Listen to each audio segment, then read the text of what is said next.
나는 누구인가?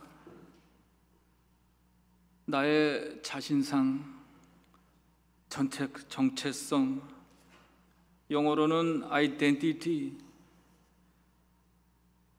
이 정체성은 누구에게나 가장 중요한 것입니다. 사람은 이 정체성, 아이덴티티가 흔들리고 혼동되면요, 아이덴티티 크라이시스, 인생의 위기가 찾아옵니다. 예전에 제가 어떤 드라마를 봤는데 어느 부잣집 아가씨가 어떤 연유로 자기가 양녀라는 것을 알게 됩니다. 더구나 친부모는 가난하고 범죄 경로까지 있는 것을 발견하고 그 아가씨의 정체성이 흔들립니다. 그리고 그녀의 인생이 바뀝니다. 자신이 보는 자기의 정체성, 주위 사람이 나를 보는 나의 정체성, 그것도 중요하지만 우리에게 더 중요하고 가장 중요한 사실은 바로 하나님 앞에 나의 아이덴티티, 하나님이 보시는 나의 자신상, 과연 하나님은 나를 어떻게 보실까? 그건 아주 절대적입니다. 나는 주님 앞에 어떤 존재인가? 이 자신상은 자신이 죽음에 가까워 갈수록 더 간절하게 찾게 되는 거예요. 왜냐하면 영원으로 가는 길을 결정하기 때문입니다. 예전에 미국 맨하탄에 있는 월드 트레이드 빌딩이라고 아주 큰 빌딩인데 거기에 9.11 테러범들이 폭격을 해가지고 불에 타고 수천 명의 미국인들이 죽었습니다. 미국 사람들이 깜짝 놀랐어요. 아니, 우리 본토에서도 이렇게 수많은 사람이 죽을 수 있다는 그 사실에 그 후에 수많은 미국 사람들이 그 전에 자기가 가지 않았던 교회를 찾기 시작합니다. 왜냐하면 자기도 언제 죽을 줄 모르기 때문에 죽음을 본 거예요.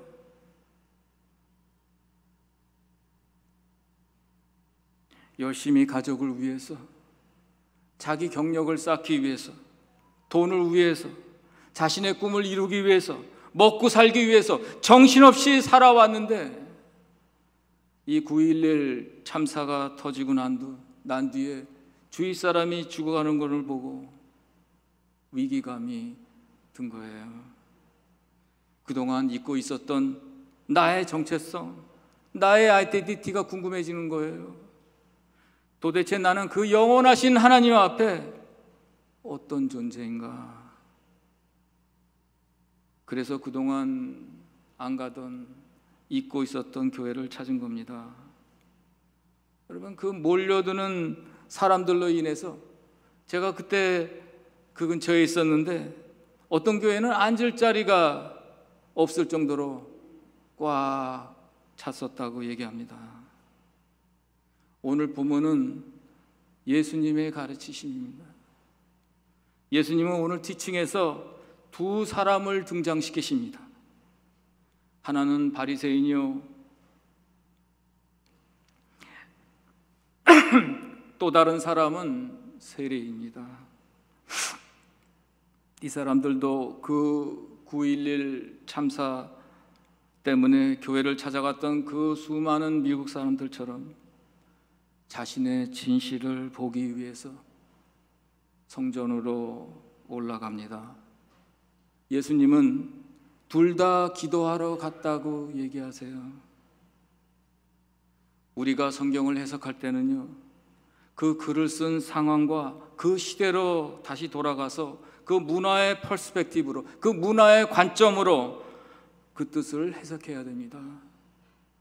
요즘은 하도 교회에서 바리새인들은 나쁘다고 하니까 아주 안 좋은 범죄인처럼 생각하는 사람들이 있는데 사실은 그렇지 않아요. 그 당시 바리새인들은 상당히 존경받는 사람들이었어요. 법을 지키기 위해서 개인적인 불편도 마다하고 상당히 손해보면서 사는 사람들이었어요. 배운 것도 많은 엘리트고, 그들은 자기 동네에서 그래도 지도자라는 입장에서 봉사한 사람들입니다. 바리새인은 요새 말로 법이 없어도 사는 사람, 현대말로 좋은 사람이에요. 그러나 이 이야기에 나오는 세리는 그렇지 않습니다. 주위 사람한테 존경받기는커녕 매국노라고 놀림을 받는 사람들이에요. 우리도 일본 식민지 시절이 있었잖아요. 일본 사람에게 붙은 친일파라는 사람도 있었잖아요. 이 세리도 로마에 붙어서 돈을 버는 사람이었어요. 많은 사람들이 동족을 착취한다고 욕하고 경멸했습니다. 동네에서 별로 상대하기 싫은 아주 나쁜, 인간 같지도 않은 그런 사람이었다 이 말입니다. 한마디로 나쁜 사람이었어요. 이 두 사람이 다 성전에서 자기 자신을 전능하신 하나님께 보입니다. 그리고 하나님으로부터 누가복음 18장 14절을 통해서 그 판결을 받습니다. 내가 너희에게 이르노니 이 사람이, 세리가 저보다 의롭다 하심을 받고 집에 내려갔느니라. 무릇 자기를 높이는 자는 낮아지고 자기를 낮추는 자는 높아지라 하시니라. 기가 막힙니다. 이건 말도 안 돼요. 하나님의 판결은 너무나 쇼킹합니다. 전혀 기대할 수 없었던 판결이다 이 말이에요. 더구나 하나님은 바리새인에 관해서는 전혀 언급을 안 하십니다. 아예 판결에서 무시하세요. 아니, 이 좋은 사람은 언급할 가치조차 없다고 생각하신 것 같아요.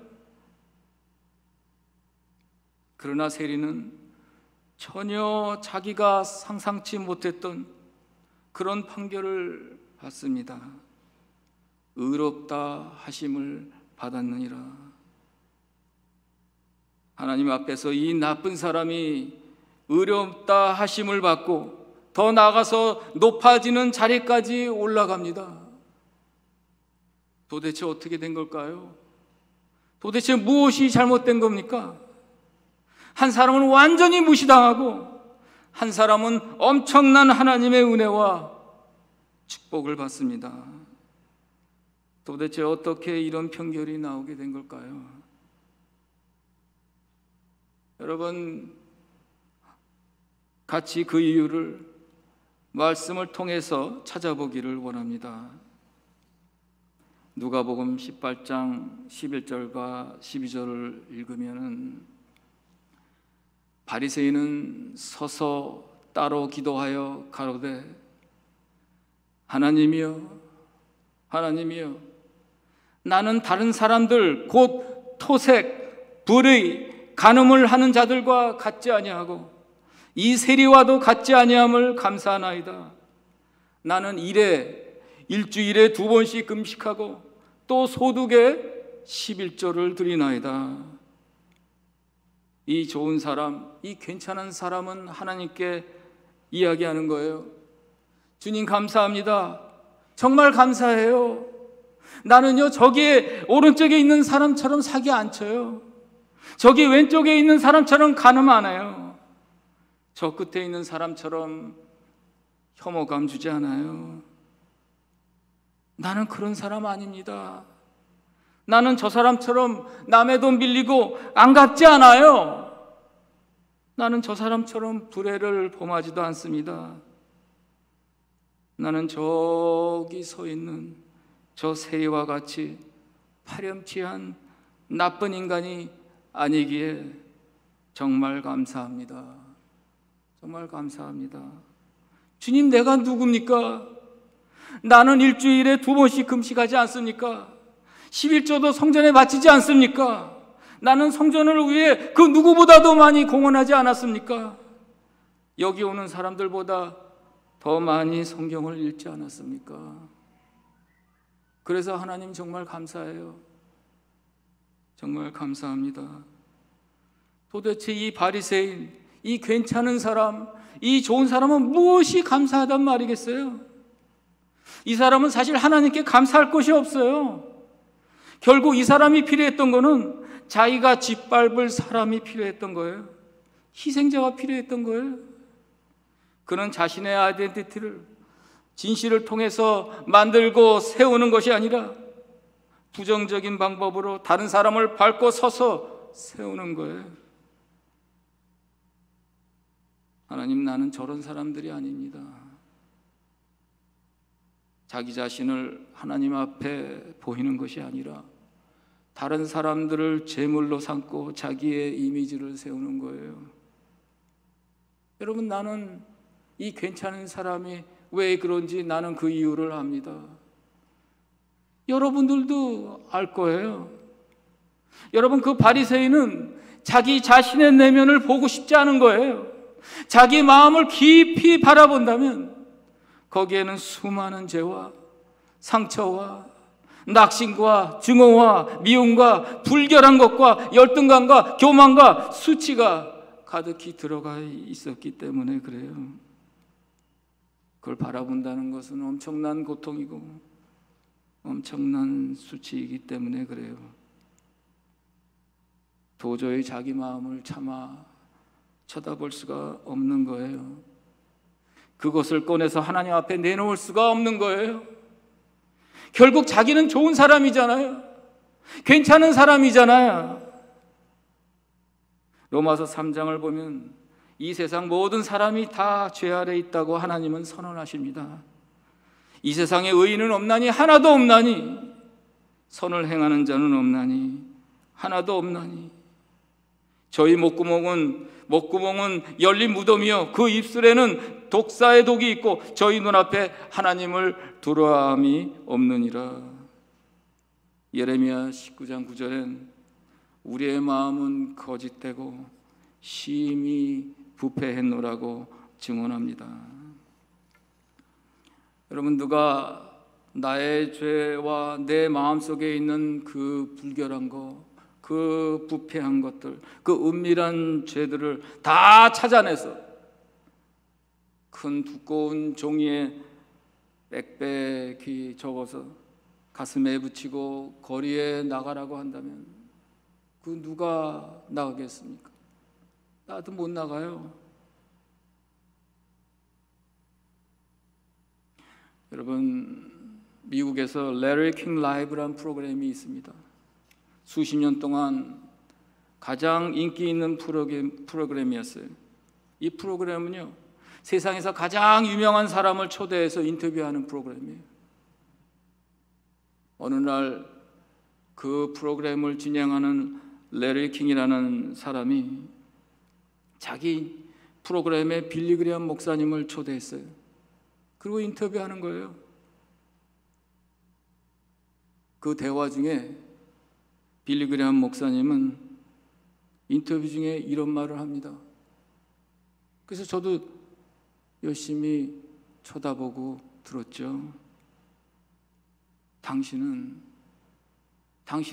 당신이 만약 내 마음을 볼 수 있는 능력이 있다면, 나의 그 지나간 죄들을 볼 수 있는 능력이 있다면, 나의 지나간 죄를 볼 수가 있다면 당신은 나를 존경하지도 않고 오히려 나를 경멸의 눈으로 쳐다볼 것이라고. 여러분, 이분은 자신의 내면을 쳐다볼 줄 아는 사람이었어요. 그 수치스러운 내면이라도 주님 앞에 내놓을 수 있는 사람이에요. 그러나 오늘 말씀에 등장하는 이 바리새인은, 이 괜찮은 사람, 이 좋은 사람은 정작 보여야 할 자기의 내면을 쳐다보지 못합니다. 심히 부패한 자기의 마음을 하나님께 보이지 않고 오히려 다른 사람을 향하여 쳐다봅니다. 그 사람들을 짓밟아서 자기 자신의 정체성, 아이덴티티를 만드는 거예요. 이 사람은 겁쟁입니다. 이 사람은 거짓말장이에요. 좀 불안정한 사람이에요. 그는 하나님을 속인 사람입니다. 주위 사람을 속이고 자신도 속이는 사람이에요. 결국 하나님과 자신과 모든 사람을 속인 사람이에요. 여러분, 오늘 여러분이 읽으신 본문 13절을 같이 보시면서 세리에 대해서 알아보기를 원합니다. 세리는 멀리 서서 감히 눈을 들어 하늘을 우러러 보지도 못하고 다만 가슴을 치며 가로되 하나님이여 저를 불쌍히 여기옵소서. 나는 죄인이로소이다. 이 세리는 나쁜 사람일지 모르겠지만, 괜찮지 않은 사람일지 모르겠지만, 자기 자신 속에 그 감춰진 부패와 수치로 가득 찬 그 자신의 내면을 정직하게 쳐다봤어요. 비록 죄와 상처로 물들어진 보기 싫은 자신의 내면이지만 용기를 내서 쳐다봅니다. 여러분, 그 용기와 정직은 곧 애통함으로 바뀝니다. 너무나 부패한 자신의 내면은 자신을 낮은 곳으로 인도해요. 그래서 감히 하늘을 우러러보지도 못합니다. 감히 가까이 가지도 못해요. 멀리서 가슴을 치며 말하는 거예요. 하나님이여 나를 불쌍히 여기옵소서.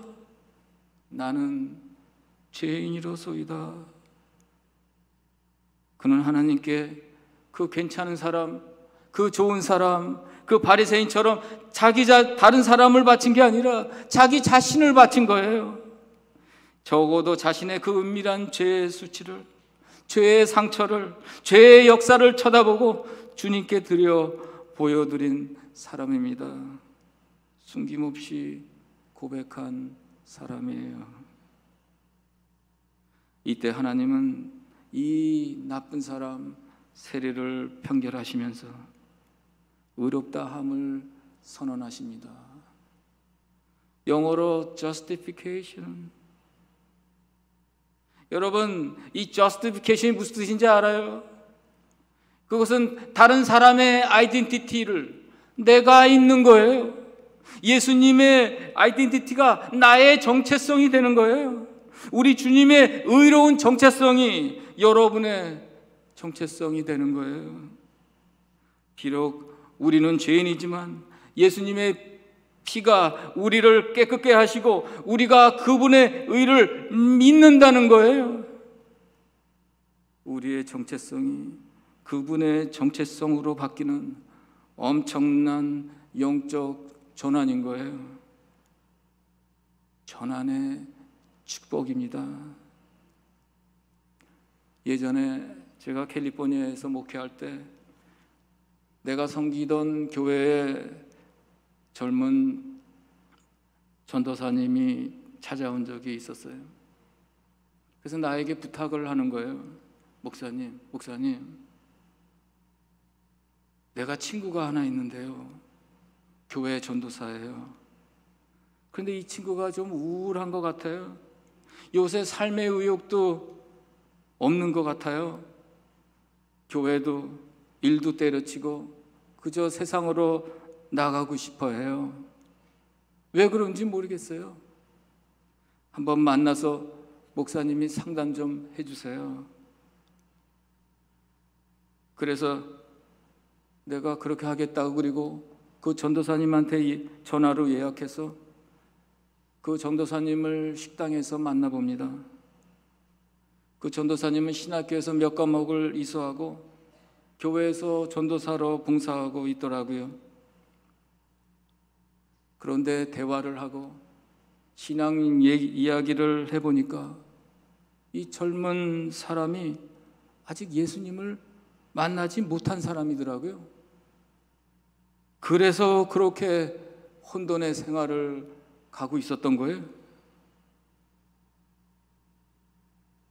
이 사람은 자기가 죄인이라는 것을 깨닫지 못했어요. 오히려 자기는 축복받기 위해서 태어난 사람, 사랑받기 위해서 태어난 사람, 잘되는 인생을 살아야 하는 사람, 이런 것으로 무장하고 있더라고요. 틀린 말은 아니지만 도대체 신학교에서 요즘에 어떤 것을 가르치는지 잘 모르겠지만 나는 그 전도사님에게 가장 기본적이고 가장 중요하고 가장 중요한 프린시플을 가르칩니다. 사람은 기본이 잘 돼야 되는 거예요. 이 기본이 잘 될 때 하나님을 움직여요. 자기의 부패와 자기의 악함을 바라볼 수 있는 것이 첫 번째 스텝이라고 가르쳤어요. 자기가 불쌍한 죄인이라는 것을 깨달아야지만 십자가의 용서도 있는 거라고 얘기했어요. 그리고 그 식당에서 그 전도사님은 복음을 다시 받고 예수님을 영접합니다. 여러분, 내가 수많은 사람을 전도했는데 만날 때마다 종종 듣는 얘기가 있어요. 나는 절대 내가 죄인임을 인정하지 못하겠어요. 내가 뭐 그리 죄인이라고.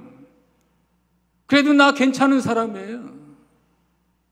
어떤 분은 내가 예수를 구주로 영접하는 거 그 정도는 내가 할 수 있지만 죄의 고백은 no. 하기 싫습니다. 엄청난 사람들이 이렇게 얘기해요.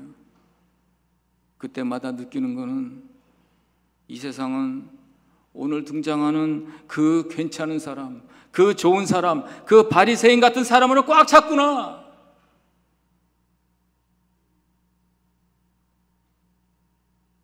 여러분, 나는 두 아들이 있습니다. 지금은 다 컸지만 아이들이 어렸을 때 나는 이 아이를 모아놓고 얘기한 적이 있어요.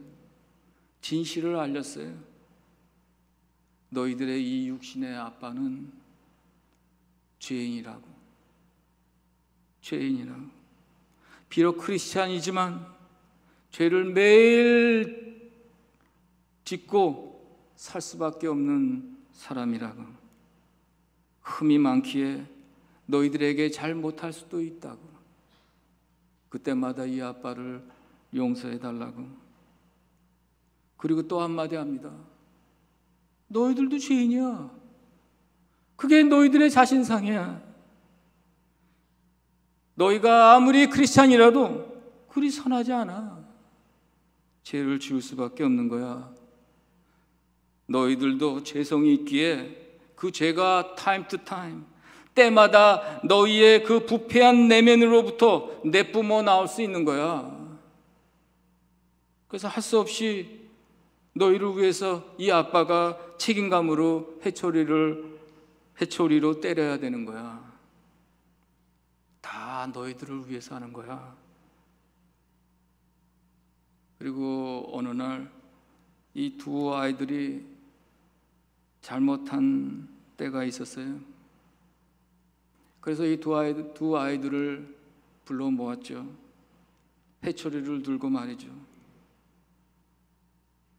그리고 아이들에게 물어봅니다. 먼저 첫째 아들한테 물어봤어요.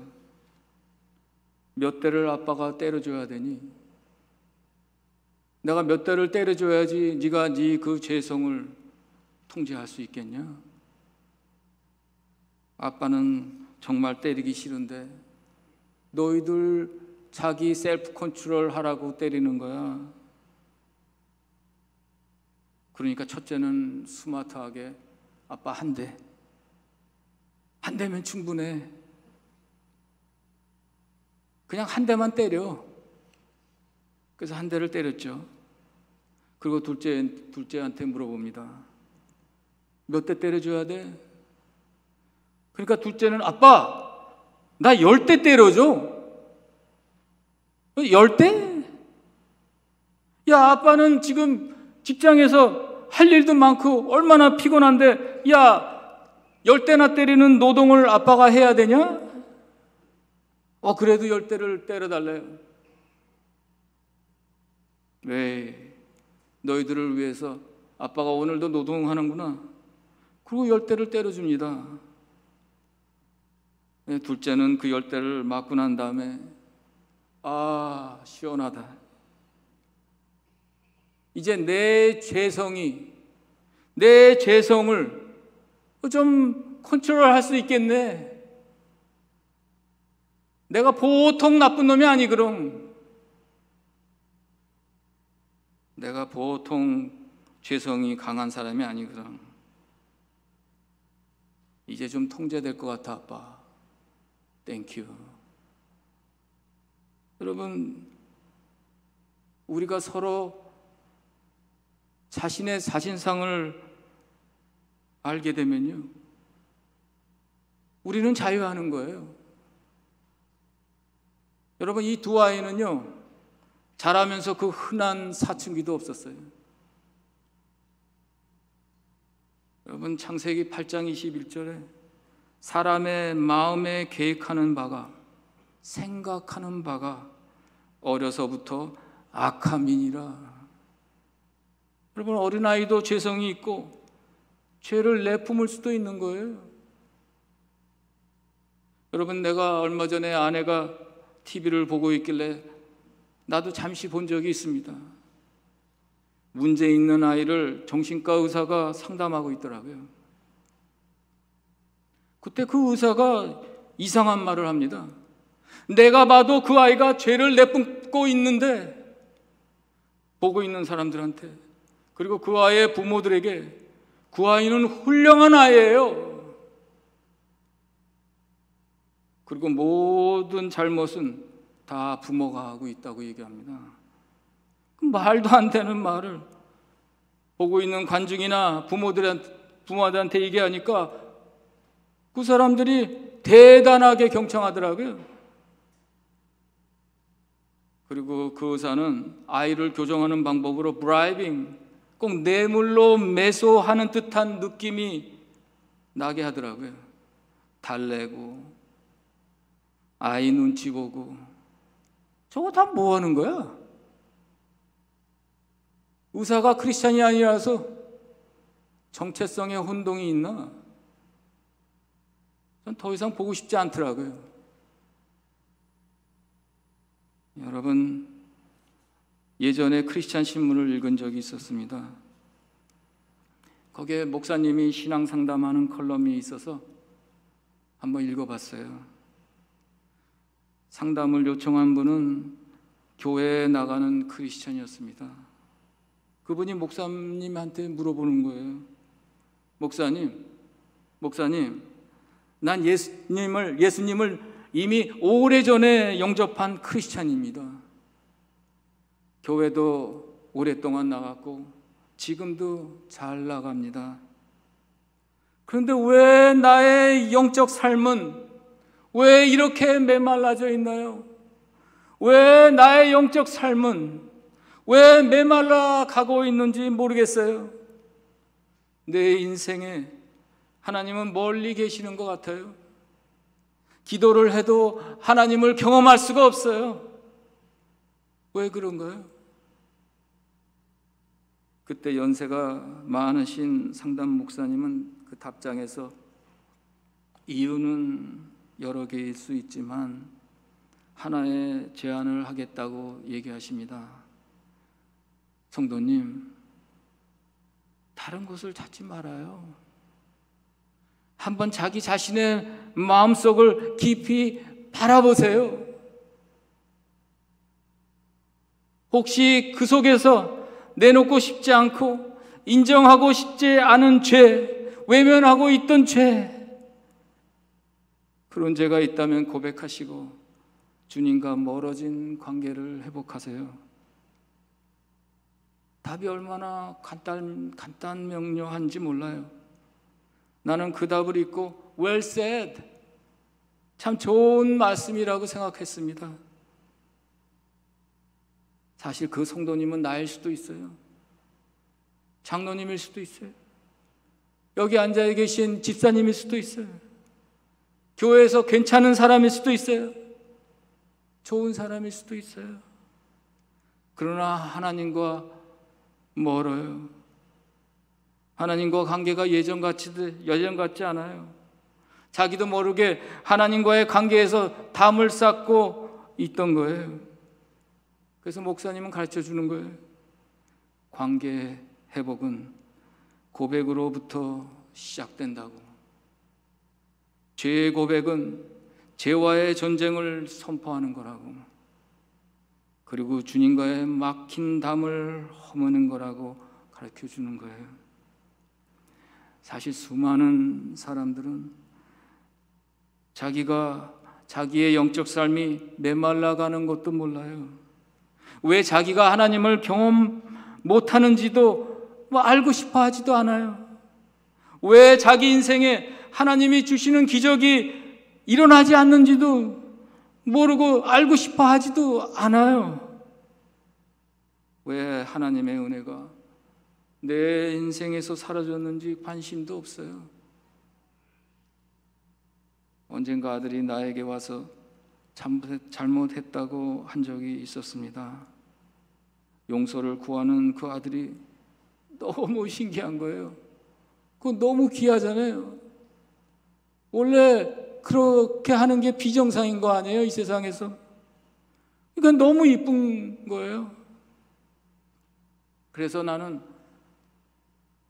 평소 안 줬던 용돈까지 주게 됩니다.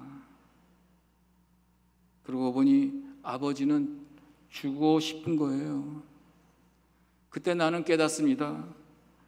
하나님을 경험하지 못하는 건 주고 싶으신 주님의 문제가 아닌 거예요. 문제는 나예요. 죄 고백을 잊어버린 나라고. 여러분, 제가 언젠가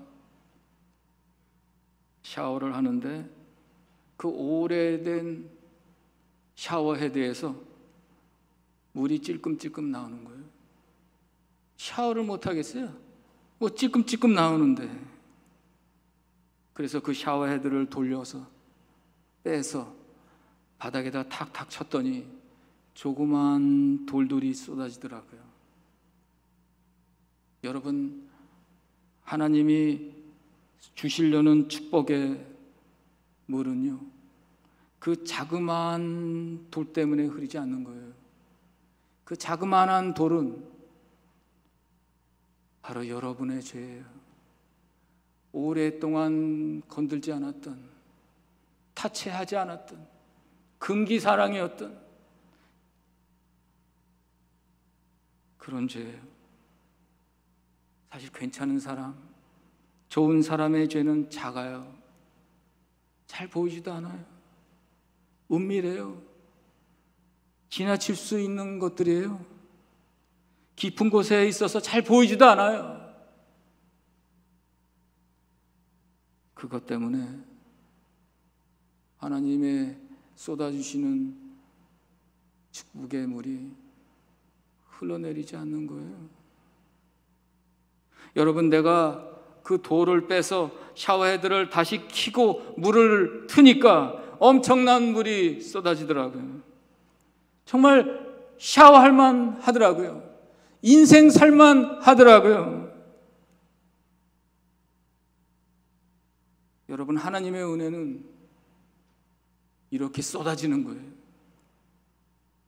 나의 그 자그마한 수치의 돌, 상처의 돌, 죄의 돌을 하나하나 끄집어내는 여러분에게 쏟아지는 거예요. 그게 정상이에요. 그게 우리의 삶이에요. 그게 여기 여러분은 이 참 예배자의 인생이에요. 가장 기본적인 것을 여러분이 할 줄 알아야 되는 거예요. 가슴을 치며 가로되 하나님이여, 하나님이여, 저를 불쌍히 여기옵소서. 나는 죄인이로소이다. 고백을 통해서 전환과 영적 부흥과 구별의 삶을 사시는 여러분이 되시기를 주님의 이름으로 축원합니다. 하나님 감사합니다. 하나님 감사합니다. 주님의 이 간단한 메시지를 통해서 왜 내가 영적으로 메말라 가는지 알았습니다. 그러고 보니 내가 오랫동안 괜찮은 사람이었네요. 좋은 사람이기에 쳐다보지 못했네요. 너무나 간단하게 전환점을 받을 수 있었는데, 너무나 간단하게 나의 영적 부흥이 올 수 있었는데, 너무나 간단하게 주님과 너무나 친밀할 수 있었는데, 그러고 보니 신앙생활을 오래 함으로 나도 무뎌졌네요. 다시 한번 기본으로 돌아가고, 다시 한번 그 돌을 뽑아내고 담을 허무는 저희들로 붙잡아 주시옵소서. 예수 그리스도의 이름으로 기도하옵나이다. 아멘.